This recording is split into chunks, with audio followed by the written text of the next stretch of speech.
think that I just got more gay. There's something about the way I want her to. Well, I'm so happy to have you on the podcast. I know you have your own that you just started, which is super exciting. We'll get all into that. But I love that it's sort of, I see a lot of through lines myself with, obviously I know you from the L Word, and now I'm seeing that you're sort of empowering women in a different way, right? So that's super exciting for me to see. Yeah, and I think it's really funny that you say that because I didn't really see that specifically as a progression. But it is true that my interests, I suppose, are and have become more and more focused on empowering women and women's rights and so on. I think equality is incredibly important. I have a 15-year-old daughter, and I think I see it even more so there. And I think also, obviously, politically, it's an increasingly frustrating time for women, whatever their sexual preference or whatever, however they identify. I think it's even the fact that gender has become so politicized, all of that. It's a sad state of affairs. And I think obviously anything that can help create stronger, powerful women is helpful in that time. And that's what the podcast is all about, the 94%. Yeah, absolutely. I can't wait to talk about it. I do have to name that, like, this is very much a moment of if I could tell my younger self, because I remember, funny enough, the first L Word episode that I saw, I think would have been about the fifth season when Helena was in prison. Yeah. So yeah, that was one of the first episodes that I saw, and I was like, "What is this?" Like, it was so chaotic and like the like the most intriguing way. But I would have been about probably 19, and I was like, "Oh my gosh!" Like, I had heard, I knew of the L Word's existence, but I was kind of getting to a point where I was like, "Okay, like I know I'm gay. I need to sort of see what this is all about." And it was such an interest. Again, the episode that I came in on was so fun. It was incredible fun to film that, I have to say. I think we had quite a blast doing that. I really loved the Helena in her. I mean, if that was the first one you saw, you wouldn't have seen the Helena previously, who was, everything she put on, always her hair, her makeup, immaculate, really, just we used to joke that she would never wear jeans because they were just, they weren't classy enough. And then suddenly she's, in the orange jumpsuit and trying to have a bit of swagger. I mean, we were allowed to really play. Yeah. When we worked there, which was great fun. I was gonna say, I mean, obviously I went back after that and binged the entire thing, and I had, every season on DVD. But yeah, her arc was kind of wild. Like, she's a really cool character, I would say. And like my two biggest crushes on the show were Helena and Bet. And that really helped me sort of, I guess, shape what I was looking for, and like, of course, the characters were very exaggerated in that sense of like, types of women and the lesbian kind of archetypes and things like that. But yeah, it was those two for me. So yeah, looking back, I'm like, if I could tell my younger self, holy shit. But yeah, I'm so curious, sort of what was that like, as an actor, hearing about this show and hearing about the role, and what was that journey like? It's interesting because I joined in season 2, and I often say that, the whole team in season 1 were very, if anyone was brave, if anyone took a big leap, it was them. I joined a successful TV show, which is easy to do, but even so, I did have, when I read for the role, and then as I got closer and I tested for the role and I was flown over to LA, I did have people in what was a team in those days of agents and whoever sort of saying to me, are you sure? Are you sure about this role? You're going to have to kiss a woman, kind of. No. And I know, and it's just so crazy to think that that would be any different from kissing a male actor that I wasn't actually involved with. You have to have these romantic scenes, especially in those days when I was in my early 30s, I think. And, throughout my 20s, all these roles nearly always were around a relationship. And some kind of, whether it was romance or whether it was just lust, whatever it was, there was a physical intimacy that was, you know, captured in most of the jobs, the acting roles that I did. And you had to pretend that you were in love with someone, and you weren't in love with them. Of course. I mean, well, I didn't really understand why it made any difference that I was pretending to be in love with this person who happened to be male, or this person who happened to be female. It just didn't. But some people thought, you know, that it would maybe harm your career. It was still, it seems crazy because it was, how many years ago? I don't know, 20 odd years. Is it 30 years ago? 20 odd years ago. It seems crazy that things could change so much in that time, but it really was that different. It was a very different landscape. Those characters weren't on TV. So Alexandra Hedison, who played Dylan, who, you know, still close to her, I remember her saying to me, Rachel, what you don't understand was that when the L Word started, it was like having our own ER or Sex and the City, where everyone was gay, and we just hadn't had that. We'd had to pick out our gay characters here and there if we were lucky, and suddenly it was like a new world of television. Yeah, and to be fair, like, we still don't have enough representation. No. I mean, there's not really a show right now that has, you know, is focused on queer women. Like, that was insane back then. And, you know, you can imagine how important it was, you know, to the queer community. There was literally nothing else, you know, and now we have social media, we have TikTok, we have, you know, all these things. But yeah, I remember being very alone where I was, you know, I had just, you know, I had graduated high school not too long before I discovered the L Word. And, you know, I didn't really have like a dating experience because it was a very straight, white, boring high school, you know. And so to have this thing, this show that sort of, you know, I wanted to move to LA immediately. I was like, is that what it's like? Is that LA? Yeah, it was pretty incredible. But again, I mean, the representation still is not where we need it to be. So the fact that existed 20 something years ago was amazing. And then it then kept coming back in all the different iterations when we think about the real L Word, and then, you know, all the different, there's been talk of so many different new L Words. You know, the talk of late was New York, I think. I heard about that. I was like, I'm in New York. Like, where's it going? It's the traveling L Word. It's like the circus. Maybe that's what they should do. They should have one that just travels around the country like a circus, and all the gay women come to town. Absolutely. I mean, the lesbians will come for sure. Yeah, exactly. In the big top. Yeah. 100%. I mean, I think I made some content about the fact that like so many lesbians met their wives at XenaCon, right? So like, can you imagine? Yeah. If there was a consistent thing bringing us together through the L Word, yes, please. Yeah. But yeah, the lasting impact is definitely a thing. And do you still get women coming up to you? Yeah, it's interesting. It's interesting. So you're in Manhattan. I went on holiday, I don't know, a month or so ago with my family. We went to New York, decided to have a sort of city break. It was combined with a bit of work, which, you know, was great. So, and I was chatting to Jennifer Beals, and she was like, "Well, you're going to be in New York when?" And she was doing her book launch, the new photography book that she's doing.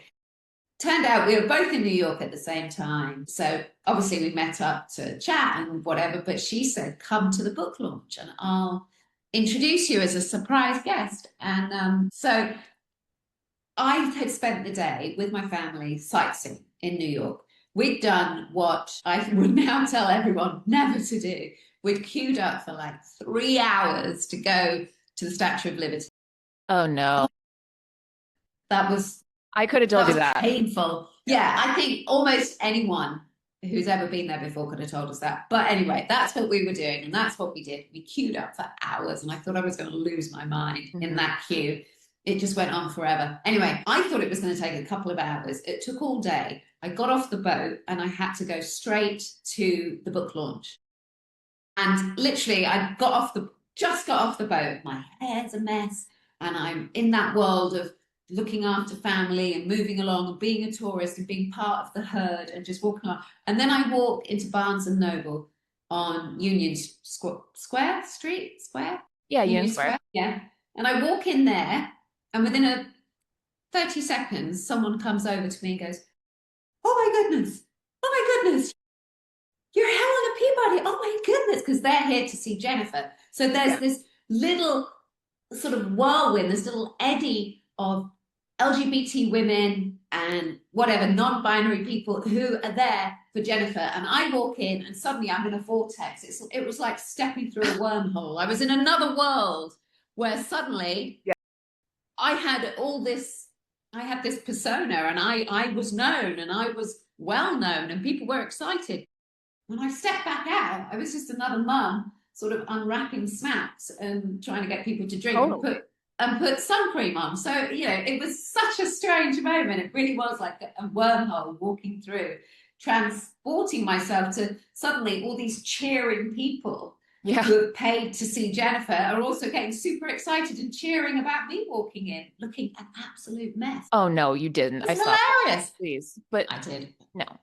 But I'm so glad you had that reminder, of like the impact, the lasting impression of this show. And we still cling to it, because like it's, again, we don't have that much. And, it's like we're forced to sort of find things that don't really exist in other shows, or like ship characters. And like, we had this, and it was so much fun. We all had our, our crushes and our characters that we loved and our, storylines. And I can't imagine. I was supposed to go to that.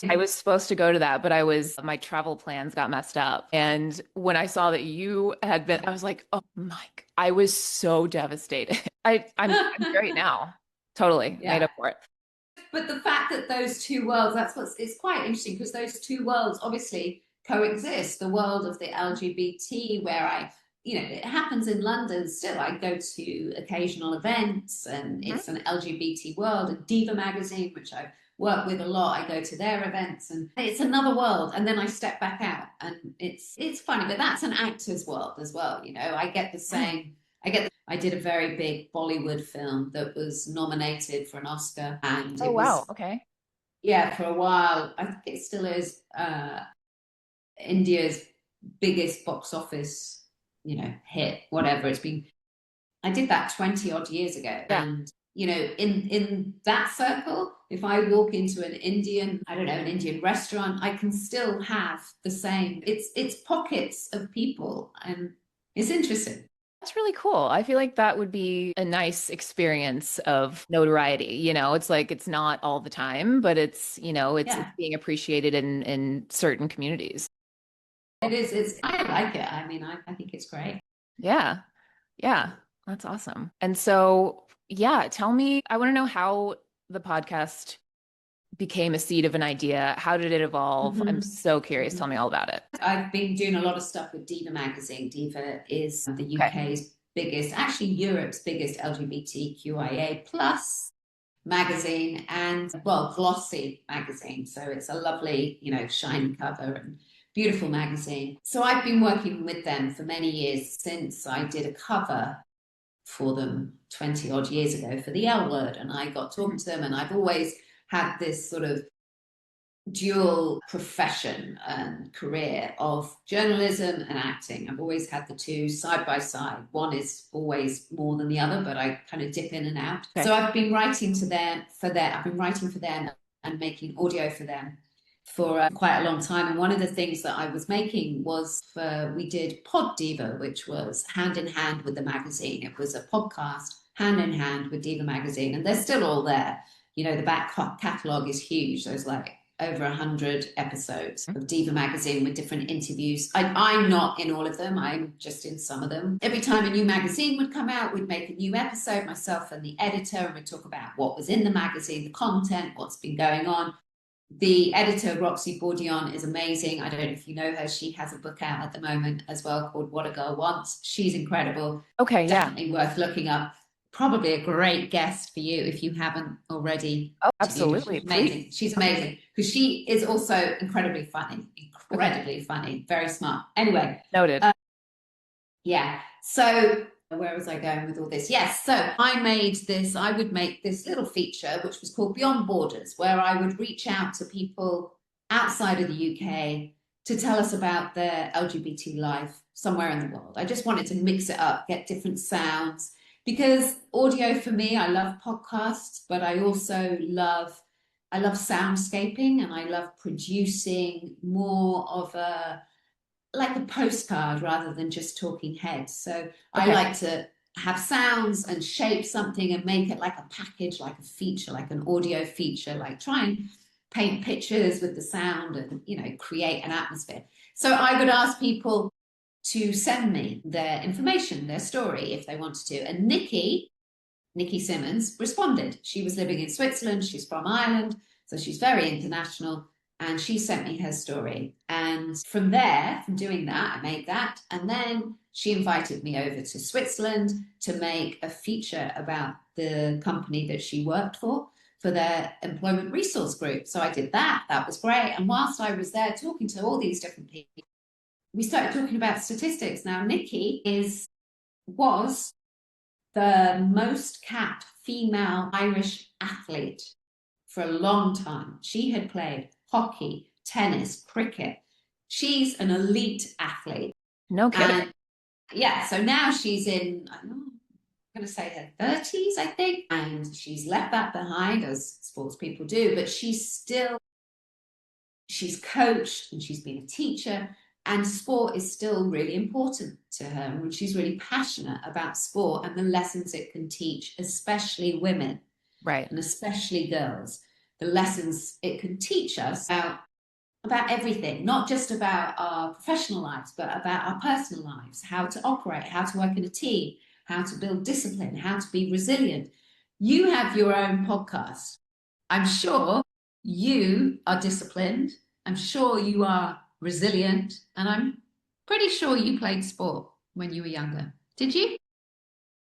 I did. My dad is in Major League Baseball, and so I grew up with sports. Now this is very male, you know, it was a very, you know, it's a whole other conversation. But I did. I played tennis, I played volleyball. I explored it. I did. Yeah. Yeah. Yeah. And I think, wouldn't you agree that a lot of your get up and go to have the motivation to get up early, to train, to go to the meet, to maybe play a match, a game, not do well, come back the next time, keep going, all those lessons. I mean, I'm sure that you use those in your work all the time. I'm sure you do. I mean, would you agree? Would you say? I do agree. And, you know, even in the times where, you know, I wasn't actively playing sports, again, like my dad, that was always like a part of his life and a part of his how he learned things, and definitely passed that along to me. So yeah, if not indirectly, for sure. It makes sense. So Nikki told me this statistic. She'd been working with EY, which is a company that deals with oh God, what do EY do? They're like I'm going to sound like an idiot now. They're like management consultant and all that sort of stuff. So they do all this research and go into companies and tell them how they can make themselves better. So they had this statistic from some research that said that 94% of women who work in C-suite executive roles, so CEOs, COOs, the bosses, basically, 94% of the women who have reached that point, and it's a tiny amount of women that have reached that point if you look across the world. Of course. But 94% of those women played sport when they were younger. And 52% of them were still playing at university. So they played seriously, and often they played, competitively, whether that's playing a match, playing, in a team, or playing individually as runners, which still has a team around them. If you're an athlete, you still have a team of people that you have to work with. And when she told me that, I was just like, I was so blown away by that. I've always been quite fascinated by that athlete mindset. The person who, I'm terrible at getting up really early, the person who gets up at 5, even when it's raining, even when it's dark, even when it's cold, which we have a lot of here, it's tough, but there are some people who do it, and that discipline, I think, takes them all sorts of places. as they grow older. And everyone that we've spoken to always says, my goodness, I hadn't really realized until I spoke to you just how crucial it is to my life and my personality and the way I operate. And I hadn't realized all the lessons that sport has taught me. I've always just thought it was something I did in my spare time. I realize it's really been formative. It's shaped me. It's been crucial. Now that you're talking about that, actually, I'm just in a very pivotal sort of moment of my life. I did 2 marathons. I did the New York City Marathon twice, and then I did another half marathon in Florida. And I feel it now looking back at like that era of my life, that's when something really shifted for me, you know? And I'm like, okay, that makes a lot of sense because I was focusing in a way that I hadn't been focusing before. That really kind of propelled me into this new, like, I don't know, standing in my power. So that's really interesting. I really didn't think about that. Well, there you go. You see, I think it's really fascinating because we're talking to women who, Nikki was an elite athlete, so she understands it in a completely different way from how I do. But we're talking to we spoke to Jennifer Beals, and she talked a lot about her triathlons and about the determination there and being number one on the, which she certainly was on the L word, and being part of a team leader, and how that relates back to working as a runner. For Jennifer, it's quite spiritual as well. About being outside, being in the fresh air, being with nature. But everyone we spoke to a woman called Adele Roberts, who's a big radio DJ here in the UK, and she's done the 6-star marathon. So she's done all the marathons across wherever the world in the last however many months. And she's amazing, and she's just recovering from cancer, but she's managed to still carry on running. I mean, incredible stories. And I don't know if you know the Robin Exton, who was the founder of Her, which is the biggest, so the biggest Flinter focused dating app in the world. So I do. Yeah, so we spoke to her recently. That episode is the next one to go out. And yeah, she was saying the same, how her mother forced her to do sport, just told her, go, and you're not giving up. And that was it. And she did all this stuff. But she reckons that that's really shaped her, that way of just like muddling in and getting stuck in and getting on with it and creating, knowing that she can do hard stuff, and she does it. And she kept doing it. Yeah. It's quite incredible. It's quite incredible, I think. That is a big part of it. The sort of knowing what your body and your mindset can do, it really sort of puts everything else in a different light. Like if my body can do that, then it's pretty incredible. Did you play sports? Well, this is the funny thing, because I mean, this is what's so funny. I like sport. I do like sport, and I do play now. I play tennis. I can't run. I just don't. I've never found that running thing. Oh gosh, I hate it. Yeah, I power walk the marathon, if I'm being honest. But okay, interesting. Yeah. But yeah, so I've always played a bit of sport, but I've never done that really disciplined training, which I think I could have really benefited from. But what I do think slightly is that there are parallels with that kind of training, like the Saturday morning getting up early and going training, going to play a match. I think there are parallels with getting up early as a kid and as a teenager on a Saturday to go to drama, to go to, theatre group, to put on a play, to spend your evenings, even if you're not in the play, helping out backstage at the play, all that sort of stuff. And I think there are parallels to that. It's like a discipline to go to do something that no one's forcing you to do. Mm-hmm.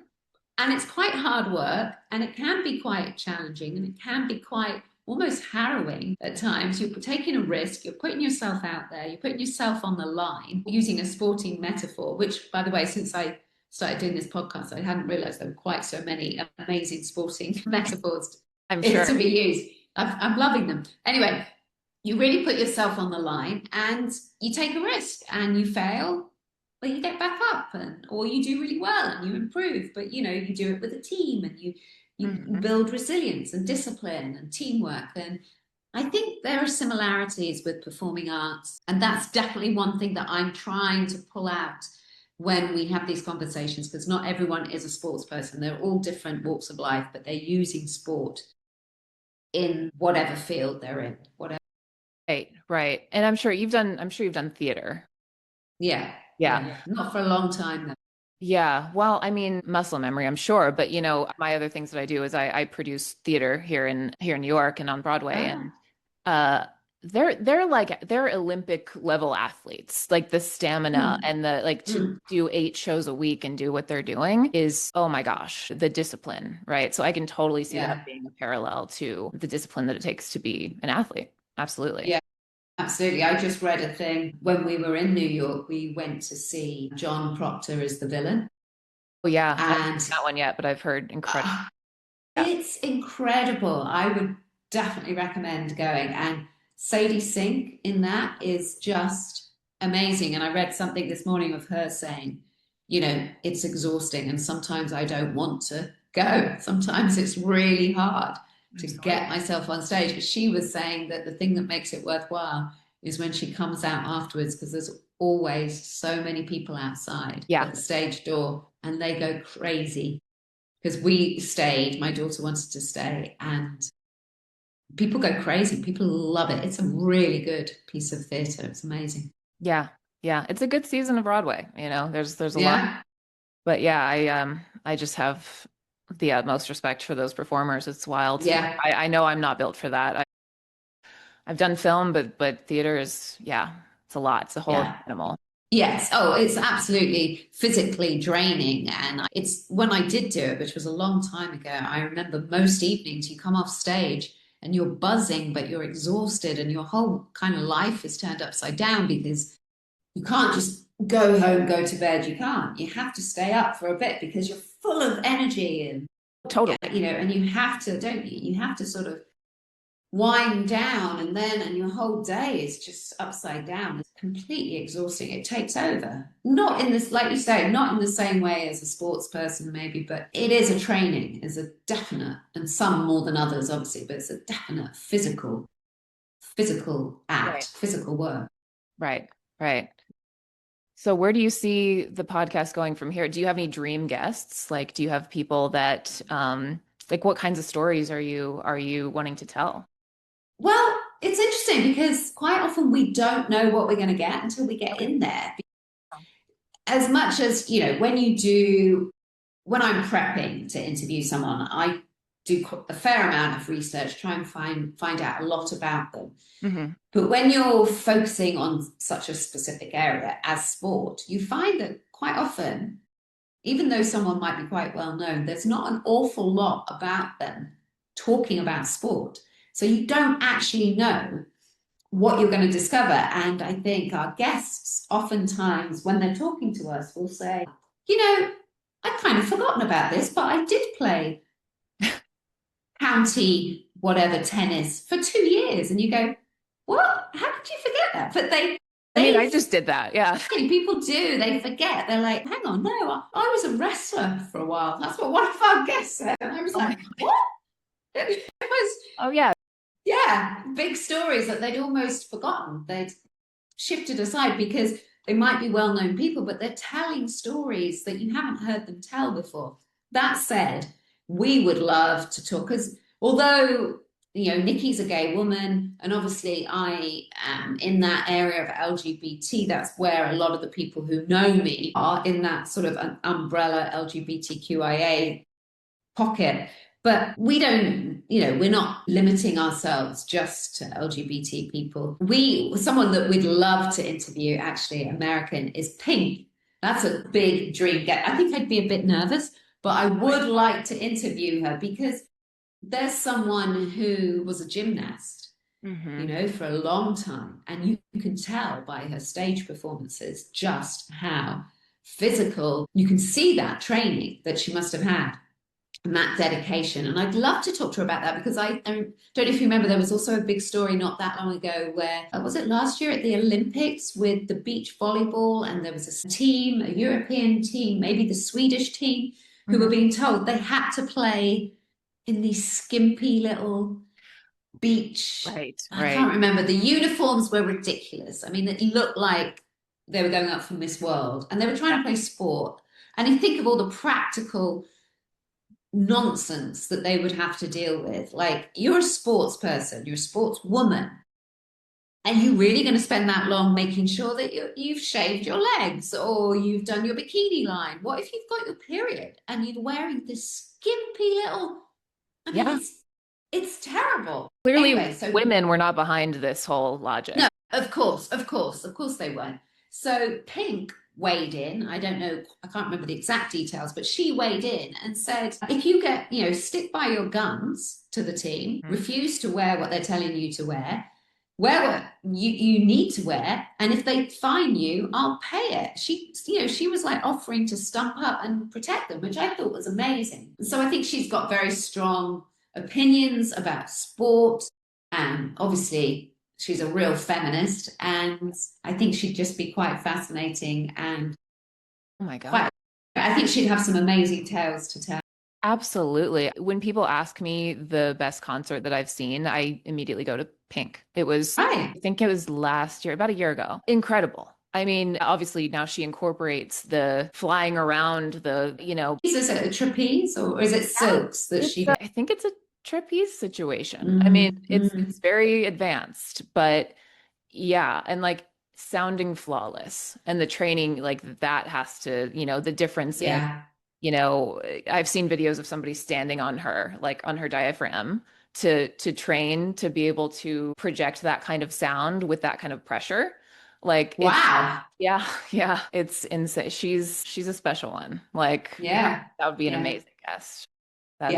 She really would be. She really would be. So if she happens to be listening, or anyone listening happens to have that, you know what? I'll send her. See what I can do. See what you can do. Send her our way. We would, whenever, we'd just drop everything. Yes. Oh, please. Absolutely.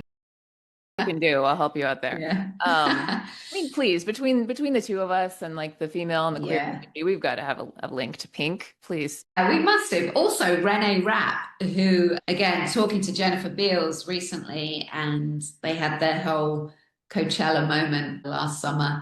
Love to get her on. My daughter tells me, I haven't verified this, my daughter tells me that Renee Rapp was almost a professional golfer. Well, that just doesn't seem to tally, but she said she read it somewhere. Okay. I don't know when she would have had time to do that, because I don't know. She was on Broadway. She was like 17. I'm not sure when that would have happened, but I don't know. Wouldn't surprise me. She's a talented human being. So maybe that's another one. Yeah. Cool. I mean, I'm going to start listening for sure. I listened to the one with Jennifer. Right. Yeah, I'm in. Good, great. My mind keeps going back to the L Word episode, the basketball one. Yes. Ever think about that? Of course, that was great fun. That stories have been told about that so many times. It was good fun. It was really good fun.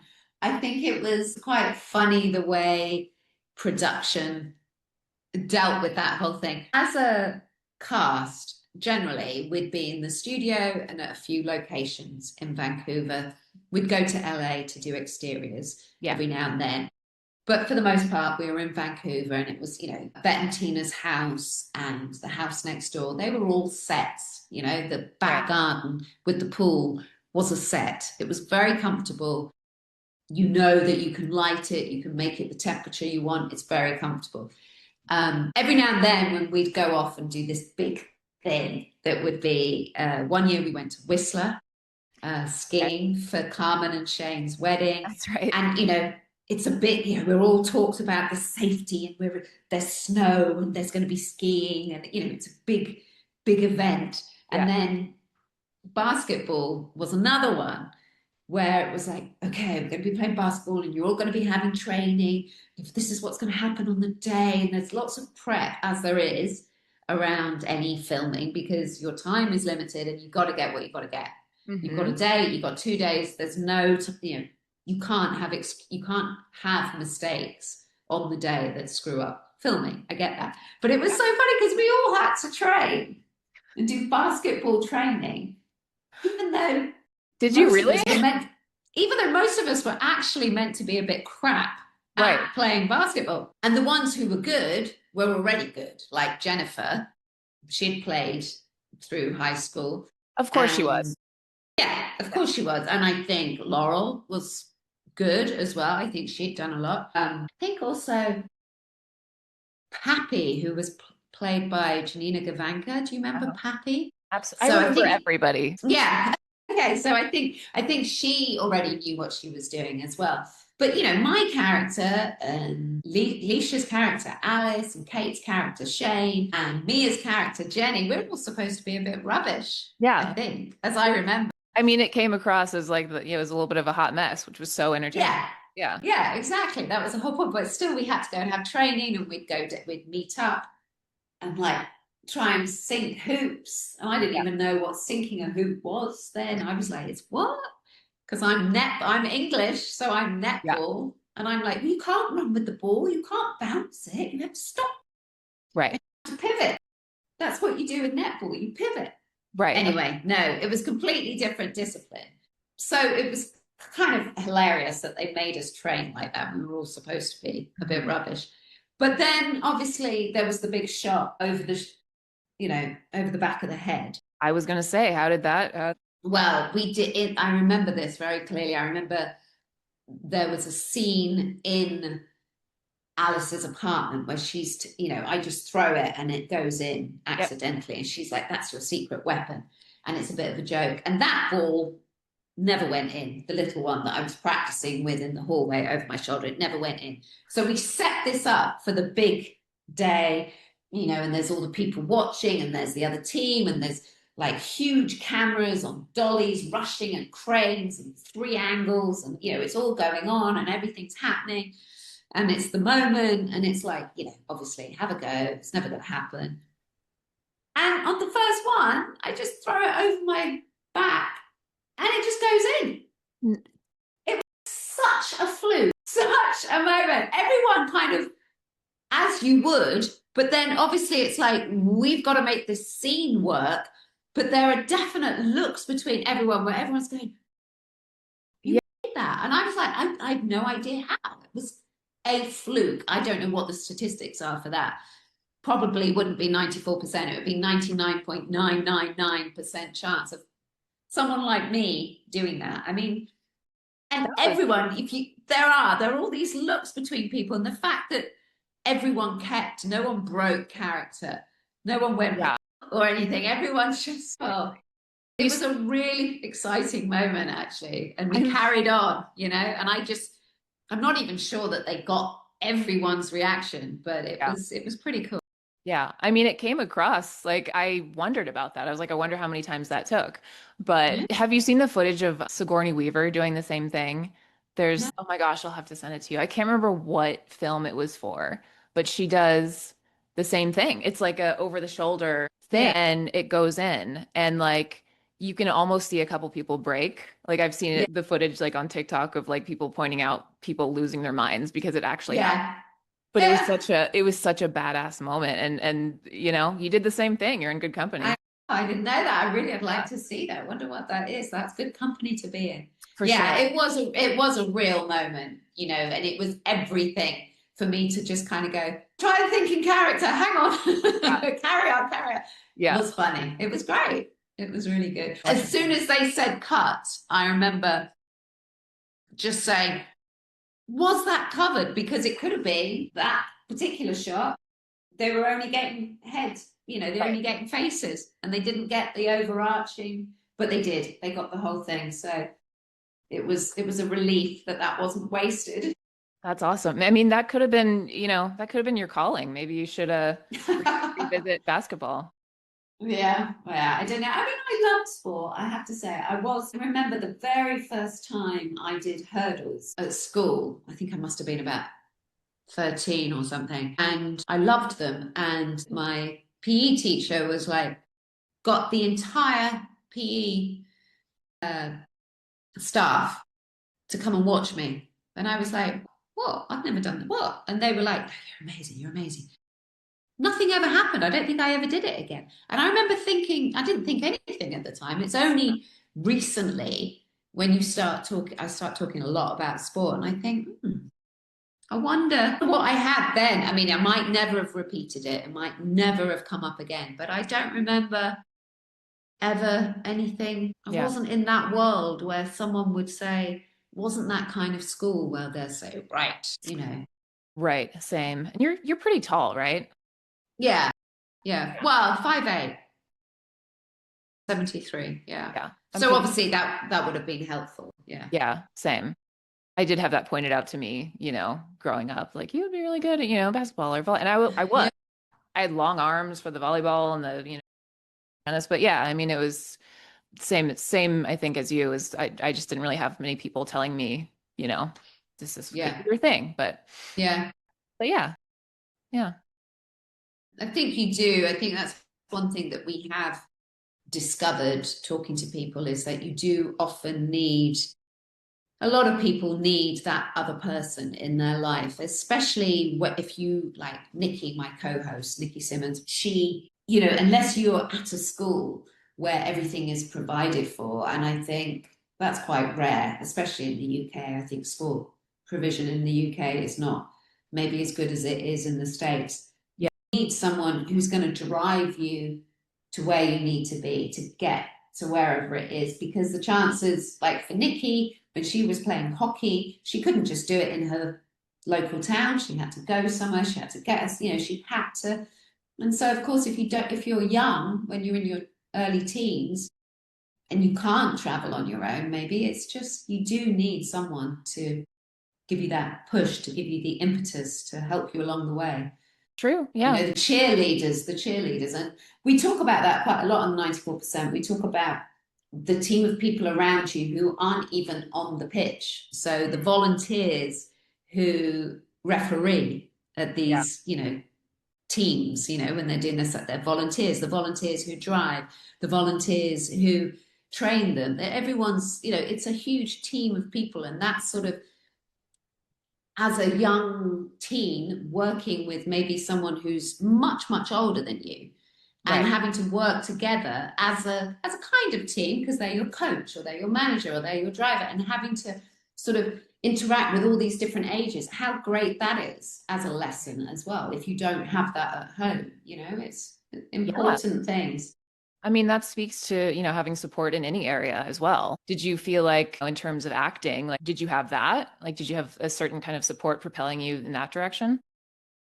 I had the support of my parents of like, that's what you're interested in. Yeah, I think for me, it was quite easy where I was. It was a drama group. I just used to, I don't know, I'd be driven sometimes and get a bus sometimes, you know, but off I went. It would, it was quite straightforward in that. I think an acting theatre group is usually a lot easier accessible.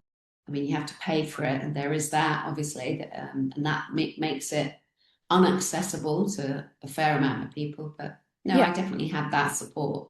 Nice.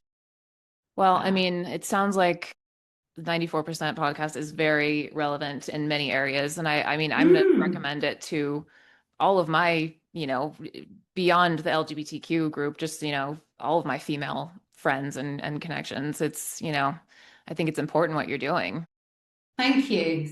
And we like to think that, it's interesting if you're interested in the guest, obviously. You want to listen, you want to hear their stories. It's another side to them, another little route in to sort of expose the stories and the sort of soft, fleshy part of them that doesn't get out very often, because they don't usually get asked about this kind of stuff. Yeah. So there's that. But there's also, I think, if you're a mother, to try and encourage your daughter to keep playing sport. I mean, it's the same for boys, I'm pretty sure, but I don't think boys have they don't need a lot of encouragement generally. Girls have to be nurtured a bit more, because it's just not that accessible to them. They don't get the they don't get the pick up games in the park of this and that in the way, well, I don't know about the States, but I know here it feels like that. You don't get the same pickup games of tennis or whatever, football. But it's also for women of my age in their 50s who it's not too late to go, I could start playing this now. I would still get these benefits. It's not like, oh, I didn't do it in my youth, therefore it's gone. I didn't start playing tennis until I was 30 and in Vancouver. Well, that's when I started playing. And we played on the L word, and we would all, it became a bit of a thing, Saturday morning playing tennis, you know, we'd all meet up. And it was really good as a team. It was great fun. And we'd all go out for dinner afterwards. And when when you're in a new place and you're just meeting people for the first time, that's really important to sort of bond and have fun in a place that isn't necessarily drinking, because everyone's from different backgrounds and different views and different, it's just something really equalizing, and some people are better than others, but you're all just messing about and learning together. And it's important, I think, at every stage of your life. Obviously the benefits of sport physically and your fitness, but also your mental health is the endorphins, the adrenaline, the way it makes you feel after you've done something amazing, like you've done your marathons, and I'm sure you felt exhausted but elated. I would do it again, which feels insane, but yes, absolutely. Yeah. I love this it's not too late piece here. Yeah. I feel like that's what I'm constantly saying to women who are coming out as queer as well. There's, I love seeing women in their 30s, 40s, 50s, 60s even. And it's not too late. It's not just because you didn't have this, and again, going back to the support piece, just because you didn't have that, just because you didn't see it, it's not too late to sort of live that joy. So yeah, I love that kind of crossover. It's like, it's not. Age is, it ain't a thing in this. No, exactly. It's, you've got to, who knows? No one knows what's coming. Yeah. So you do it now, because who knows what's coming down the line, Exactly. I mean, exactly. I think that's kind of a perfect place to end. It's, it's not too late. Keep exploring, keep learning yourself in these ways, and empowering women. I think that I just got more gay. There's something about the